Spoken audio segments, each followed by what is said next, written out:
E, meus queridos, nós vamos então fazer deste momento, nosso momento de reflexão da palavra de Deus, reflexão sobre o Evangelho do nosso Senhor Jesus Cristo. É um privilégio que a gente tem, né, de poder estudar a sua palavra, de compreender do seu Evangelho e que o Senhor esteja à frente, guiando, abençoando a sua vida. Que você consiga, acima de tudo, ser um cristão autêntico, né, comprometido com o Evangelho, comprometido com a graça, com a misericórdia do nosso Deus. Vamos fazer então, neste momento, nosso momento então de reflexão, a partir de Filipenses, no capítulo 2, do verso 1 ao verso 11. Filipenses 2, do verso 1 ao verso 11. Que você participe com a gente, adorando e exaltando a esse Deus Todo-Poderoso. Filipenses, capítulo 2, do verso 1 ao verso 11. Vamos então fazer a leitura da palavra do nosso Deus. Vamos juntos com essa verdade do Evangelho para as nossas vidas. Diz assim o texto, Filipenses capítulo 2, a partir do verso 1. Se por estarmos em Cristo, nós temos alguma motivação, alguma exortação de amor, alguma comunhão no Espírito, alguma profunda afeição e compaixão, completem a minha alegria, tendo o mesmo modo de pensar, o mesmo amor, um só Espírito, uma só atitude. Nada façam por ambição egoísta ou por vaidade, mas humildemente. Considerem uns aos outros superiores a si mesmo. Cada um cuide não somente dos seus interesses, mas também dos interesses dos outros. Seja a atitude de vocês a mesma de Cristo Jesus, que, embora sendo Deus, não considerou ser igual a Deus, algo que devia apegar-se, mas esvaziou-se a si mesmo, vindo a ser servo, tornando-se semelhante aos homens. E sendo encontrado em forma humana, humilhou-se a si mesmo e foi obediente até a morte, morte de cruz. Por isso, Deus o exaltou à mais alta posição e lhe deu um nome que está acima de todo nome, para que o nome de Jesus se dobre todo o joelho, no céu, na terra e debaixo da terra, e toda língua confesse que Jesus Cristo é o Senhor, para a glória de Deus Pai. Esse texto é um texto bem interessante, bem significativo da gente refletir, pensar um pouquinho. A gente considera, né, muitas vezes o texto da palavra de Deus e a gente não olha com cuidado para esses textos, né? Filipenses é uma comunidade em que o apóstolo Paulo tem um apreço bem significativo. Ele, por muitas vezes mesmo, tem se manifestado, né, como uma pessoa que tinha uma relação muito afetuosa com esse grupo. É uma comunidade que passa por problemas, sim, né? A gente vai ver aí justamente o dilema de um problema que eles enfrentam, mas uma das questões que a gente tem que sempre considerar dentro desse momento, dentro dessa situação de Filipenses, é que é uma igreja que recebe muitos elogios. E é uma igreja, como a gente falou, né, carrega essa marca da autenticidade que na semana passada a gente demonstrou, né? Uma igreja que está aí caminhando com todo vapor dentro da proposta de Cristo Jesus. Nós sabemos que é uma igreja que foi fundada na segunda viagem missionária do apóstolo Paulo. Ele recebe aquela visão, né, atravessa a Macedônia e salva-nos. Chegando lá, ele evangeliza na região de Filipos, né, encontra a Lídia, encontra algumas mulheres, vai prosperando, entretanto, por uma ação do apóstolo Paulo, né, em expulsar uma mulher que estava possessa por um espírito imundo de adivinhação, a situação se tornou complicada, eles vão presos, Paulo e Silas. E diante desse cenário, o que acontece é o seguinte: o apóstolo Paulo vai ficar detido, mas Deus, pela providência divina, eles estavam cantando, adorando a Deus dentro da cadeia, e um terremoto acontece, a cadeia se abre, o carcereiro fica em crise com aquela situação, porque sabia que isso envolveria morte principalmente para ele, e o que ele faz então? Ele, de fato, né, tenta tirar a vida, e o Paulo, olha, não te faça nenhum mal, nós estamos todos aqui. Essa atitude é tão impactante que converte o carcereiro, ele leva Paulo e Silas para suas casas, né, cuida dos seus ferimentos e tudo mais. E daí surge uma igreja frondosa, uma igreja que abençoa. Essa igreja é uma igreja tão comprometida com as questões do evangelho que na segunda carta aos Coríntios, principalmente do capítulo 8, a gente vai encontrar aí o pedido deles, né, os irmãos da Macedônia. Paulo cita assim, né, que esses irmãos rogaram o privilégio de participar da assistência aos santos. Paulo estava fazendo uma vaquinha, né, vamos botar desse jeito, coletando aí recursos para ajudar a igreja de Jerusalém, que está passando por um período de fome, um período bem complexo. E Paulo, então, vai mandando cartas de recomendação a essas igrejas. Os filipenses, apesar de terem poucos recursos, se dispõem a isso e pedem ao apóstolo Paulo que façam para fazerem isso, né? Eles estavam desejosos de fazerem isso. Então eles recolhem isso. Paulo usa isso como um testemunho claro da ação, da graça, da misericórdia de Deus na comunidade de Corinto e pede a eles também para que ajudassem nesse serviço. E depois disso, né, o apóstolo Paulo passou recolhendo, né, essas ofertas e levou a Jerusalém. Entretanto, no decorrer da caminhada do apóstolo Paulo, ele vai preso em Cesareia, roga os seus direitos políticos, né, de serem, na verdade, ele ser um cidadão romano, né, o direito de cidadania. Ele rogou ao César o direito de ser julgado por ele e ele vai parar, então, numa prisão em Roma. Então, tradicionalmente, nós temos essa carta como uma das cartas da prisão. Mas a lógica desse texto é que o apóstolo Paulo utiliza muitas vezes a expressão alegria, alegria, alegria.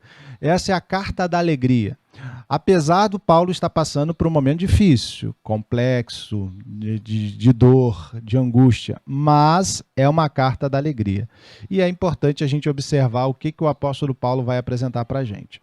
Semana passada nós falamos um pouco sobre a igreja autêntica. Hoje nós vamos falar sobre o cristão autêntico. Um outro título que eu poderia utilizar é o cristão 0.0. E por que isso? Né? E para falar um pouquinho sobre essa questão. Na lógica humana, na lógica tradicionalmente humana, a gente cria uma coisa com déficits, com um projeto embrionário que vai ganhando upgrades, né? Ele vai melhorando. Então ele sai do 1.1 para o 1.2, 1.3 e determinadas mudanças alteram, vai ser o 2.0 e assim por diante. Entretanto, na lógica cristã, Deus não faz nada imperfeito. Deus faz tudo de maneira plena, absoluta e concreta, de tal forma que o que ele propõe para a gente é sempre extraordinário, é sempre transformador, é sempre único. Então, na verdade, nós não precisamos de aperfeiçoamento da parte de Deus. Entretanto, nós caímos num decréscimo. Na verdade, fomos nós que saímos da expressão máxima daquilo que seria exuberante, perfeito, e decaímos por causa do pecado. E aí agora a gente está tentando voltar às nossas origens. E diante desse cenário é que a gente precisa observar, porque o apóstolo Paulo está fazendo justamente apresentando essa lógica para essa comunidade. E dizendo, olha, existe um jeito de vocês serem pessoas que demonstram, que exalam, que revelam cada vez mais Deus na história, que é através da própria vida de vocês, é através do comprometimento que vocês têm. Então, diante disso, esteja muito atento à realidade à sua volta. Muito atento ao que acontece com você e como é que você se relaciona com as realidades à sua volta, a tudo que está envolvido você. E o apóstolo Paulo, então, vai apresentar para essa comunidade alguns parâmetros do que, de fato, define um cristão diante do mundo à sua volta, do mundo que o cerca, da realidade que se configura a cada dia. E a gente vai olhar para 3 realidades. Esse texto é riquíssimo, tem várias expressões, vale a pena depois você ler com detalhes, né? Não dá tempo da gente chegar e pontuar cada uma delas, cada situação, cada momento, mas é importante que a gente entenda, que a gente compreenda, que desenvolvamos assim, então, uma percepção referente a esse texto. Elementos fundamentais. Esses são os 3 elementos que eu separei para a gente refletir e pensar um pouquinho. O primeiro deles envolve o tipo de comunhão, né? Envolve o tipo de relacionamento, envolve a proposta cristã de uma forma geral. Olha o que o texto bíblico vai apresentar para a gente. Diz assim o verso 1 e o verso 2, né? por esta razão, por estarem em Cristo, nós temos se temos alguma motivação, alguma exortação de amor, alguma comunhão no Espírito, alguma profunda afeição e compaixão, completem a minha alegria. Ele vai propor isso, né? Ele vai propor uma reflexão sobre essa realidade que envolve a vida desses cristãos. Completem a minha alegria. E ele diz lá, tendo o mesmo modo de pensar, o mesmo amor, um só espírito, uma só atitude. O que o apóstolo Paulo está dizendo para a gente é o seguinte, olha, aprenda e desenvolva uma comunhão que extrapole as medidas naturais, que seja profundamente transformadora, extraordinária, que as pessoas olhem para vocês e digam assim, meu Deus do céu, o que é isso? Como é que pode ser desse jeito? Por que isso é importante da gente pensar? Uma comunhão extraordinária, uma marca de um cristão autêntico. O apóstolo Paulo ele vai fazer uma relação dentro da própria carta muito interessante. Se você ler o capítulo 1, e aí a gente entra no capítulo 2, o apóstolo Paulo vai fazer algumas referências, né? Ele vai apontar para algumas realidades que a gente precisa sempre despertar.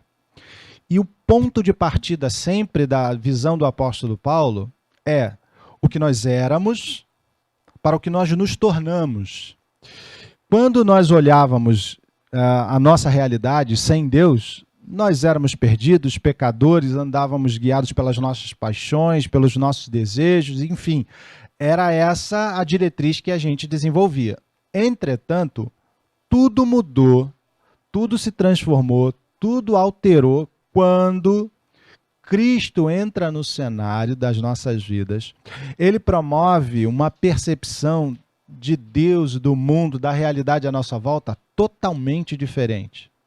E o que é que ele está dizendo para a gente nesse exato momento? É muito simples. Ele diz o seguinte, olha, se vocês conseguem perceber como nós éramos perdidos, como nós estávamos distantes de Deus, como havia uma separação profunda, e que agora o véu do templo se rasgou, agora nós temos uma relação direta com Deus, Deus mora em nós, Deus nos promoveu uma nova relação de comunhão com Ele, hoje nós temos acesso direto ao Pai, nós temos uma transformação de vida, nós conseguimos entender o que era escravidão e o que é de fato liberdade. Quando a gente olha para essa realidade à nossa volta, a gente se depara com um parâmetro novo, que é a graça, a misericórdia, o poder de Deus operando nas nossas vidas.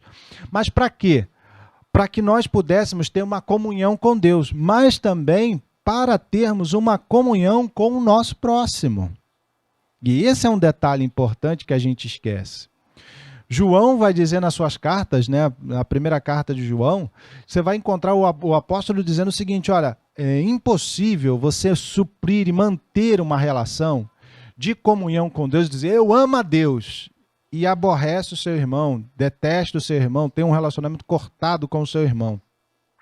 Porque se a gente não consegue amar o nosso irmão que vê, como é que a gente pode de fato amar o nosso Deus que nós não vemos? Então ele vai apresentar para nós os parâmetros, e esses parâmetros são importantíssimos da gente entender o seguinte, olha, cristão de fato é alguém com entranháveis afetos, é alguém com uma motivação em amor, sustentada em amor, é que tem uma comunhão ligada com o Espírito Santo de Deus, é Ele que vai promover toda essa nova realidade na nossa vida. E aqui está a marca profunda disso. Esse é um detalhe que a gente não pode esquecer nunca. O cristianismo tem se abdicado cada vez mais de uma relação muito individualista, né? Tem desenvolvido cada vez mais um parâmetro de primeiro eu, segundo eu e está tudo certo. Mas o apóstolo ele vai dizer, olha, as nossas relações interpessoais, elas são importantíssimas, elas são tão importantes que é a marca da nossa compreensão da realidade com Deus, porque se a gente ama o nosso irmão, de fato nós amamos a Deus, e ela faz parte de um emblema que nós carregamos, tanto é que o apóstolo João também, só que agora no Evangelho, no capítulo 13, os versos 34 e 35, ele diz isso, ele diz, olha, um novo mandamento, é Jesus que está dizendo, um novo mandamento vos dou, que vos ameis uns aos outros, né? Essa é a realidade, porque é esse amor que é a marca. E ele diz, olha, vocês só serão reconhecidos como meus discípulos se amardes uns aos outros. Se você continua a ler, né, dentro dessa carta, ele vai apresentar Jesus fazendo alguns pedidos, ele rogando ao Pai para que nós sejamos um como ele é com o Pai, e que nós estejamos nele como ele está no Pai, uma relação de entranhável afeto, de uma relação bem profunda. E ele propõe para que nós sejamos esse grupo de pessoas entrelaçado com ele e entrelaçado com os nossos irmãos. Mas aqui cabe uma explicação. Por que é que o Paulo está dizendo isso? Que a marca de um cristianismo autêntico, de um cristão autêntico, é a comunhão. Porque essa comunidade está vivendo à beira de um partidarismo. Eles não sabiam mais lidar um pouco com as relações. Criticavam demais, eram extremamente severos com determinados postulados, tinham preferências entre um grupo e outro. A gente viu isso com os coríntios também. Era muito comum a gente encontrar pessoas que se inclinam, eu sou favorável, eu sou direita, eu sou de esquerda e assim por diante. Vocês percebem, né, que isso não é novo. Isso é a ideia do partidarismo, principalmente na compreensão cristã, ela é profundamente diabólica. Por quê? Porque, de fato, ela coloca pessoas como inimigos. E, na verdade, a gente não tem as pessoas como inimigos. Nós só temos um inimigo das nossas almas, que é o diabo. Mas as pessoas, elas estão caminhando, sendo conduzidas pelo diabo a um caminho errado ou pelo pecado, né? Que é uma das ações do diabo, o pecado, mas a gente não tem as pessoas como pessoas distantes, assim, emblemas do mal. É isso que eu quero colocar. Não são emblemas do mal. A gente pensa isso, que a gente encontra pessoas que estão contrárias à nossa ideologia, com os nossos pensamentos, com a nossa percepção, e a gente fala assim, essas pessoas são a representação do mal, e não são. Não são. Elas podem ser capturadas por uma ideologia, elas podem ter sido capturadas por uma forma de pensar, de agir, de entender a realidade, que pode sim ser tocado pelo pecado e pelo diabo, mas não necessariamente a pessoa em si é. Sabe por que a gente sabe disso? Porque a Bíblia vai dizer que Deus enviou o seu Filho ao mundo para morrer pelos nossos pecados, para morrer por todos. Olha o que diz João lá 3,16. Porque Deus ama o mundo de tal maneira que deu o seu único Filho para que todo aquele que nele crê não pereça, mas tenha vida eterna. Mas, pastor, isso aqui, ele não está falando só sobre os eleitos, ele não está falando só sobre as pessoas especiais. Veja, a Bíblia apresenta um Deus que ama a sua criação, ama o mundo. Foi tocado pelo pecado, sim. Tem pessoas que se deixam ser usadas pelo pecado. Sim, temos tudo isso. Mas, acima de tudo, nós também temos a graça, a misericórdia, o poder de Deus transformando as pessoas. Eu já disse isso outra vez, né? Certa vez me perguntaram sobre por que é que Deus não acaba com o mal. Porque, de fato, a ideia de mal, dentro do aspecto filosófico, ela não existe. A gente acredita que existe uma entidade mal rival ao bem supremo que é Deus, e não existe isso. Deus não tem rivais, Deus não tem alguém que possa se equiparar a ele. Deus não é assim. Mas existem expressões da maldade, malvados, isso existe. Pessoas que foram tocadas pela maldade, que deram espaço à sua percepção mais sombria, e isso sim. Mas por que Deus então não acaba com isso? Porque ele implicaria em acabar comigo e com você. Porque nós temos a perfeição e a pureza do bem como Deus é? Nós não temos, nós estamos em processo. De fato, quando algumas situações se manifestam nas nossas vidas, nós damos vazão à nossa maldade, à nossa carnalidade que a Bíblia apresenta, o nosso pecado, a nossa iniquidade. Nós fazemos isso. E aí, dentro dessa lógica humana, nós seríamos então rivais de Deus, rivais daquele grupo que pensa de uma forma contrária e diferente. E Deus está falando assim, não, vocês foram tocados pela maldade, vocês precisam se purificar, vocês precisam ser renovados, vocês precisam se despir do velho homem. É isso que a Bíblia vai apresentar muitas vezes. E aí ela nos convida a entender o processo de comunhão. Por isso que Mateus, Jesus diz de modo bem enfático no Sermão do Monte, que a tradição diz assim, olha, amai os vossos amigos e aborrecei os vossos inimigos. Essa é a lógica da tradição. E ele vai dizer, no cristianismo, não, amai os vossos inimigos e ainda orem por ele. Por que ele está falando sobre isso? Porque a lógica de Deus é a lógica de perceber a humanidade toda corrompida. É perceber que não há um justo sequer. Não há ninguém que possa evocar uma realidade para si e dizer, olha, eu sou perfeito. Então, diante disso, o que a gente faz? A gente celebra o que Deus está fazendo em nós, o que pode fazer pelo outro, e a gente busca de maneira transformadora, através da ação do Espírito Santo, renovar o nosso interior, renovar a nossa vida, renovar o nosso coração. Para quê? Para que a gente, de fato, consiga ter um relacionamento com o nosso próximo. A gente sabe que essa pessoa peca, a gente sabe que ela tem problemas, ela tem dificuldades, a gente sabe porque eu também tenho, é isso que a gente tem que ter claramente. E isso não é um impeditivo para isso. Se você continuar a ler essa carta, você vai ver nessa carta um aspecto muito interessante. O apóstolo Paulo está falando sobre a possibilidade deles eles fugirem aí dos falsos mestres, né? Olha, fujam dos falsos mestres. Eles aparecendo, não deem ouvidos a eles, avaliem, observem isso muito bem que eles estão falando. E o Paulo está sendo aqui nessa comunidade criticado, está sendo aqui, a sua honra está sendo colocada de lado, né? As pessoas estão falando mal dele, etc. Mas você não vê uma palavra do apóstolo Paulo de crítica dessas pessoas. E eu vou te dizer o porquê. Mas, pastor, em Gálatas ele faz isso. Não, ele faz sobre aqueles que corrompem o evangelho e não sobre a sua pessoa.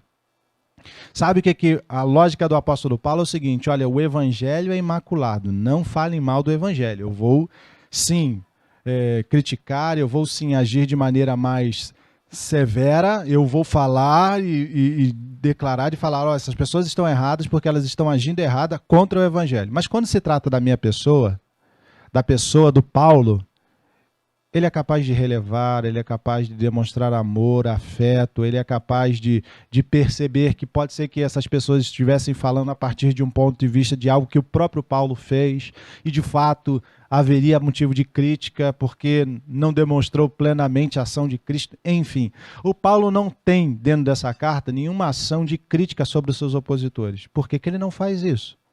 Por uma questão muito simples.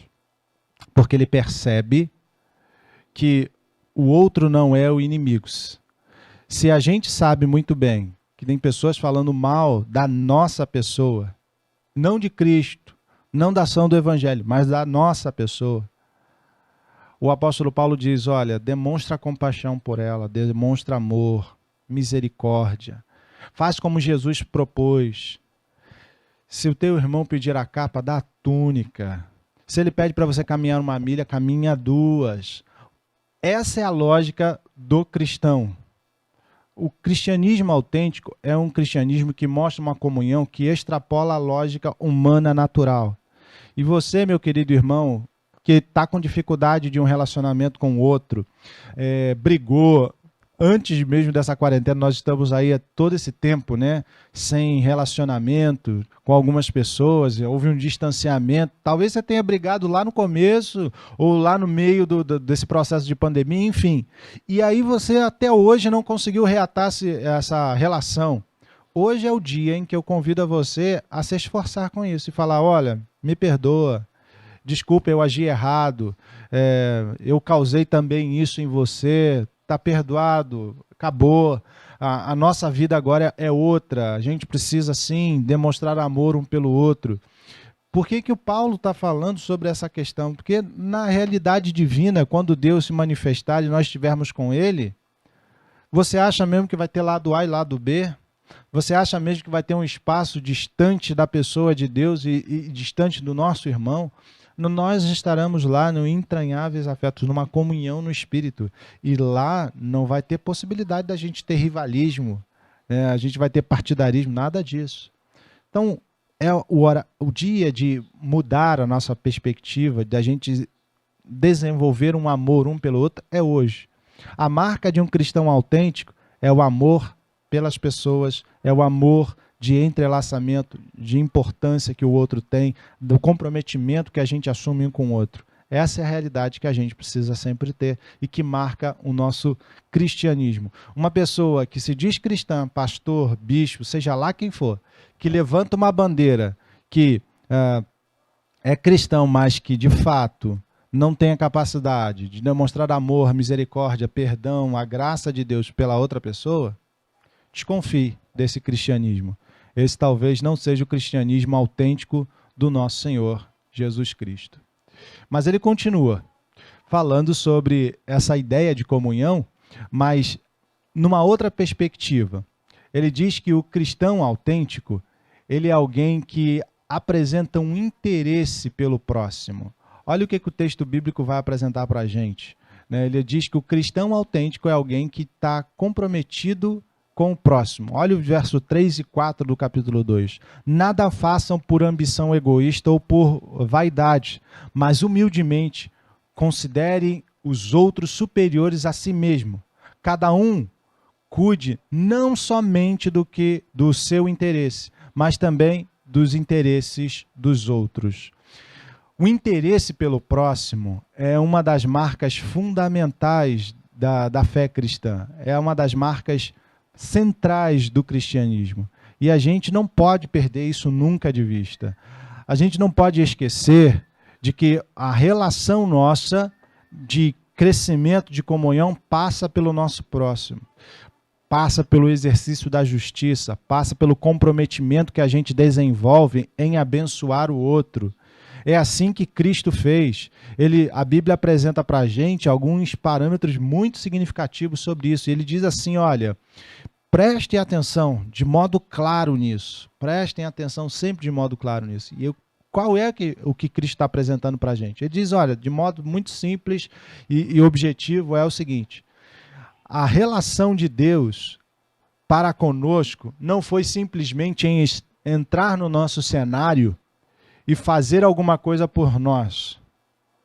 Porque tem muita gente que diz assim, Deus veio fazer alguma coisa por nós, prestou um favor. Não, não é só isso. A Bíblia apresenta para nós um detalhe muito interessante, que Deus nos elevou a uma potência diferente. Deus nos colocou, não somente restituiu o nosso patamar, mas nos abençoou acima do que a gente esperava, ou que era esperado por qualquer ser humano. Por isso que a Bíblia diz assim, ele sendo rico se fez pobre para enriquecer.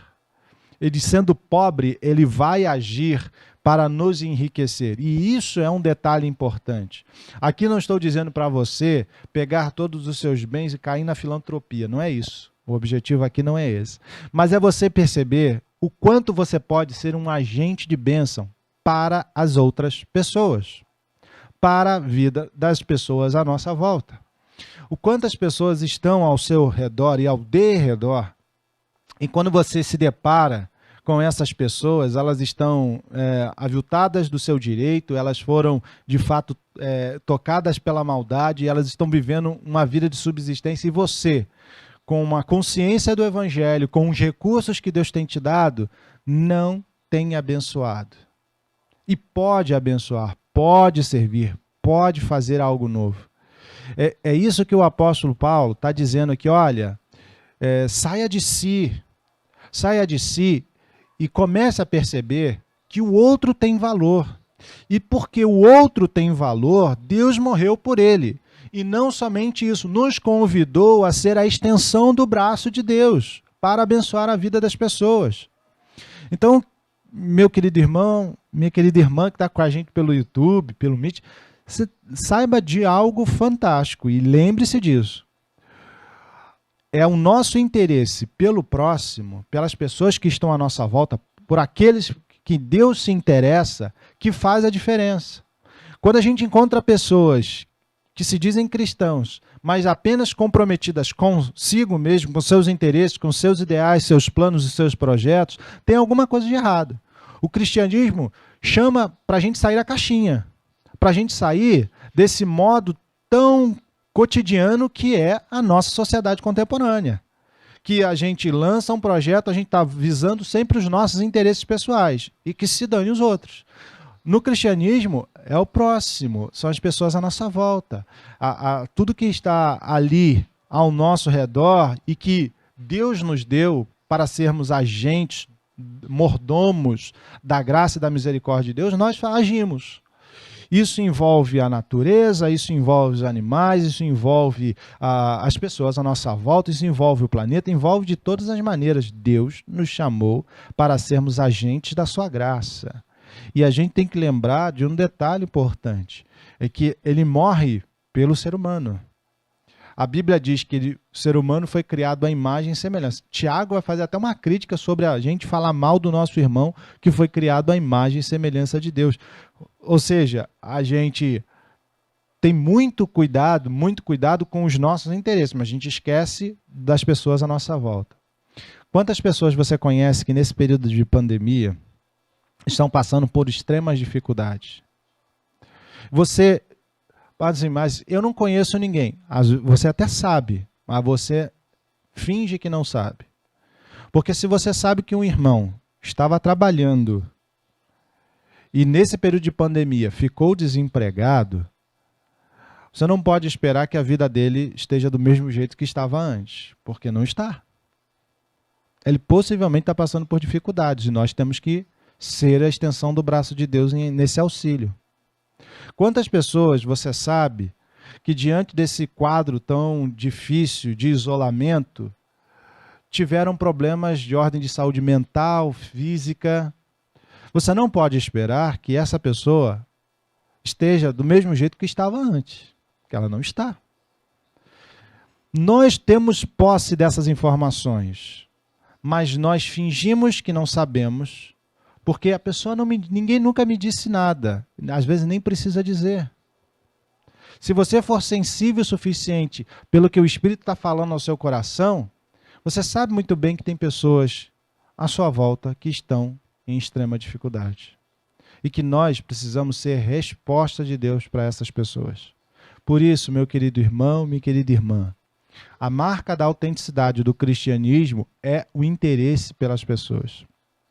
Em Lucas, a gente encontra Jesus transitando muitas vezes pela Galiléia, pelas circunvizinhanças ali de Jerusalém, e ele se deparava com pessoas que estavam profundamente desejosas de alguma coisa, de alguma circunstância, precisando de algo. E elas vinham até ele.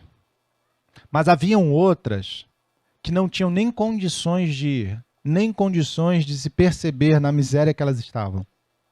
É o caso da viúva de Naim. Passa o cortejo e Jesus olha para uma mulher, uma viúva, sem a previdência social, sem nada disso daquela época. A única garantia da sua velhice seria o seu filho, e o seu filho morre. E ela gastou seus recursos para fazer o sepultamento do seu filho. A Bíblia diz que Jesus teve encheu-se de compaixão. É aquele mesma expressão que o apóstolo Paulo vai dizer aí no início da carta, entranháveis afetos. Sabe, aquilo que mexe com o seu interior. Você já passou uma situação de angústia em que você ficou com calafrios na região aqui da área abdominal, tremeu? É isso que ele está dizendo, é esse tipo de afeto, é essa relação tão profunda que a gente precisa ter pelo nosso próximo, de comprometimento. E Jesus ia e respondia, Jesus ia e acessava, Jesus ia e abençoava. A gente tem que ter esse cuidado. Um cristão autêntico tem esse cuidado, um interesse profundo pelo nosso próximo. E ele fecha o nosso texto sobre uma espiritualidade verdadeira. A grande beleza da ação, da misericórdia, da graça de Deus, do poder de Deus na vida de um cristão se manifesta numa autêntica espiritualidade. Numa autêntica espiritualidade. Olha o que ele vai dizer de forma bem clara nos versos que se seguem. Olha lá o verso 5 e 7. Diz assim, ó: seja a atitude de vocês a mesma de Cristo Jesus, que, embora sendo Deus, não considerou que ser o igual a Deus era algo que devia apegar-se, mas esvaziou-se a si mesmo, vindo a ser servo, tornando-se semelhante aos homens. É algo interessante que a gente precisa pensar dentro desse texto. A primeira delas é pensar sobre o seguinte: muitas vezes a expressão que a gente tem lá, né, não considerou ser igual a Deus. Essa expressão, né, é a palavra morfia, que entra a palavra de morfologia, morfeu, morfa, né, tá ligado a essa palavra. Na Bíblia, no grego, tem duas palavras para apresentar essa mudança, né, essa realidade, né? A palavra esquema, que envolve justamente algo que muda de forma, que vai se transformando, vai alcançando patamares, e uma que diz sobre a sua essência, diz sobre o que ela é, né? Se a gente fala na realidade nossa humana, dá um exemplo, né? A gente coloca assim: o que mostra que um chinês e um brasileiro têm em comum? É muito simples, são seres humanos. São humanos, ou seja, a essência são seres humanos. Não importa se eles são de origem asiática ou não, não importa se eles estão na América do Sul e outro na Ásia, não importa a distância continental, não importa a cultura, não importa nada. O que eles têm de comum é que eles são seres humanos.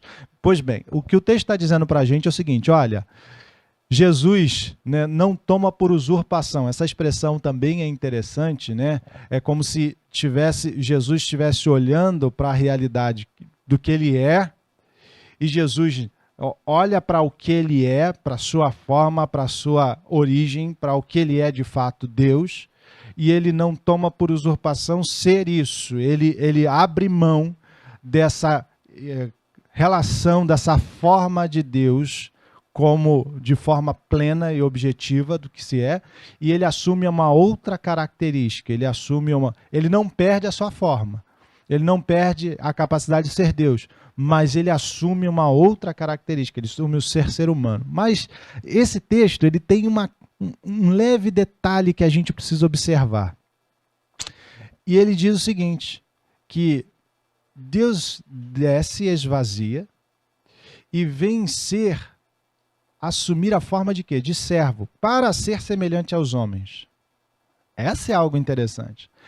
A lógica nossa seria: e ele assumiu a forma humana e tomou a atitude de servo. Não. O texto está dizendo o seguinte: olha, ele assume a forma de servo e aí sim ele vai ser humano. E isso é interessante, que a verdadeira espiritualidade é uma espiritualidade descendente, não ascendente. A verdadeira espiritualidade não é a da vitória, da conquista, do que pisa na cabeça do diabo, que faz tudo, acontece, que tem poder, fica soltando raio pela mão. Não tem nada disso. A verdadeira espiritualidade não é a do espetáculo. A verdadeira espiritualidade não é aquela que faz as coisas para que as pessoas vejam. A verdadeira espiritualidade é uma espiritualidade de descida, aonde a gente se torna capaz de servir o nosso próximo de tal maneira que isso nos dá a condição de fato de sermos seres humanos. E aqui, meu querido, o que o texto está dizendo para a gente é o seguinte: a verdadeira espiritualidade, o que faz a gente de fato ser gente, ser humano, é o nosso comprometimento em ser servo das pessoas. Por isso que Jesus sempre bateu na tecla dos apóstolos, dizer: olha, você quer ser o maior? Deve servir. Você quer ser uma pessoa de uma espiritualidade significativa, quer mudar o mundo? Sirva. A capacidade de servir é a maior de todas. É isso que de fato mostra que uma pessoa é cristã. É isso que de fato define o que a gente é como ser espiritual. Não adianta a gente saber de parâmetros teológicos, de saber de muita história, de saber de formulações, de filosofia. Não interessa nada disso. Se isso não está a serviço, a capacidade de abençoar as pessoas, a servir o reino, a servir as pessoas, não adianta. Não adianta você ter um conhecimento mestrado, pós-doutorado, seja lá o que for. A gente encontra isso aos borbotões dentro das igrejas hoje. Gente que está, desculpe o termo, arrotando a sua sabedoria pessoal, arrotando a sua lógica humana. E eles colocam isso como se fosse o auge da espiritualidade. E tem muita gente indo por isso. Mas eu quero dizer uma coisa para você. Isso aí você encontra bem na empresa, que não conhece nada de Cristo, que não tem esse comprometimento nenhum. Se você não acordar para a lógica do cristianismo, que envolve uma descida, um processo de uma profunda humildade, um processo de uma profunda servidão, aonde você e eu somos capazes de nos transformarmos a partir da capacidade de uma atitude de subserviência, de obediência, de entrega, nada vai mudar. E aí a gente encontra essas pessoas que estão a todo tempo colocando para fora jargões, colocando para fora as suas conquistas, como se isso de fato fosse o auge. Eu vejo às vezes esse pessoal promovendo essas lives dentro do YouTube, né, dentro dos grupos, e a gente se depara com tudo isso e diz assim, meu Deus do céu, aonde isso vai parar? Cantores que colocam as suas casas, que não são nem casas, mas são mansões, e dizem que estão servindo a Deus. Eu começo a desconfiar disso. Se você ler o livro de Apocalipse, há uma crítica profunda sobre essa questão de riqueza e o reino de Deus. E aqui eu não estou dizendo que todo rico não está no reino de Deus, não é essa a proposta aqui. Mas ele promove uma percepção do seguinte, olha, tome muito cuidado, porque a lógica do reino da Babilônia, a lógica da prostituta, da besta, é outra. É da conquista, é do poderio, é da força. A lógica da fé cristã é da humildade, da servidão, da entrega, da abnegação, de uma lógica totalmente diferente. E quando você se depara com pessoas que se dizem cristãs, mas não estão dispostas a perdoar, a servir, a cuidar do outro, a gente tem que desconfiar desse cristianismo autêntico que eles dizem que são. Tome cuidado com a sua espiritualidade. Avalie você a todo tempo. O que de fato é a marca fundamental? O que tem de marca fundamental em você que revela Jesus? Se não são as atitudes do próprio Jesus, se não são os comportamentos do próprio Jesus. É isso que o apóstolo Paulo coloca para a gente. É isso que ele está desenvolvendo na percepção dos filipenses. E o texto vai continuar dizendo para a gente coisas fantásticas. Se você continuar a ler, ele vai dizer, olha, mas vocês fiquem tranquilos que vocês não estão sós. Porque existe o Espírito Santo. Se você deseja isso, se você deseja se comportar e agir como Cristo, ter um sentimento transformado, amoroso pelo próximo, se você está dando espaço para o Espírito Santo operar na sua vida, lembre-se que ele vai produzir algo fantástico em você. E o que é que ele vai dizer? Ele vai dizer que Deus realiza em nós o querer e o efetuar segundo a sua boa vontade. É o Espírito Santo vai trabalhar no nosso interior para que a gente desenvolva isso. Mas você precisa buscar a Deus, você precisa se relacionar com Deus de fato. E não pelos jargões do evangeliquez brasileiro, do que a gente tem visto, essa disseminação dentro da igreja. Esteja atento, olhe, perceba a sua volta. Veja o que Deus pode fazer através de você. Veja o que Deus quer realizar na sua vida. E veja profundamente os impactos das suas ações na vida das outras pessoas. É isso que ele quer dizer como a comunhão extraordinária, é isso que ele quer apontar para a gente olhar para a nossa volta e ficar atento a servir o nosso próximo. É isso que ele quer dizer de uma espiritualidade sadia, que é uma espiritualidade em que busca o modelo de Cristo, que é de servir, que é de se colocar em disposição para o nosso próximo, para as pessoas à nossa volta, e aí sim a gente, de fato, ser humano. As pessoas que estão aí cada vez mais alcançando esse poderio, essa vitória segundo a lógica humana, elas se bestializam. Não é à toa que a gente vê corrupção entre as pessoas mais letradas. Não é à toa que a gente vê problemas de relacionamento nessas pessoas que estão cada vez mais estudando e sabendo de muitas filosofias. Não é à toa que a gente se depara com pessoas que alcançaram cultura, status, riqueza, uma boa educação, mas ainda assim têm problemas de relacionamento, não sabe se relacionar com as pessoas. A gente vê isso aos borbotões hoje. Sabe por quê? Porque elas não conseguiram se tornar gente, elas só alcançaram coisas. E eu quero dizer uma coisa para você, meu querido. Seja qual for a lógica que as pessoas desse mundo coloquem para você como verdade, mas lembre-se, um animal preso numa coleira, numa gaiola, seja lá no que for, de ouro, ainda está num processo de libertação, ainda está preso, precisa de libertação, ainda está numa condição de aprisionamento. Pode ser que a sua gaiola seja bonita, pode ser que a sua lógica seja totalmente floreada, algo exuberante que as pessoas do mundo aí gostem, mas eles de fato não estão livres. Para você ser verdadeiramente livre, você precisa de Cristo Jesus, você precisa da ação do Espírito Santo, você precisa da graça, da misericórdia de Deus. Só conseguimos isso quando a gente se rende a Cristo, quando a gente se faz como Cristo fez, não se apega aos nossos protocolos, às nossas razões, às nossas lógicas pessoais, mas se esvazia. E a gente entra num caminho de entrega, de comprometimento a Deus. Aí tudo faz diferente. Tudo muda. Tudo se transforma. Que Deus nos abençoe. Que você e eu consigamos, acima de tudo, ser essas pessoas comprometidas com as verdades do Evangelho. Comprometidas com a graça e com a misericórdia do nosso Deus. Que você e eu sejamos essas pessoas que demonstram uma postura de um cristão autêntico, amando, tendo uma relação profunda com as pessoas à nossa volta, amando o nosso próximo, indo em direção a ele, assistindo esse próximo e demonstrando um caminho de descida, servindo, obedecendo ao que Deus nos chama. E aí a gente vai, de fato, ser esse cristão que irradia e transforma o mundo. Que Deus nos abençoe.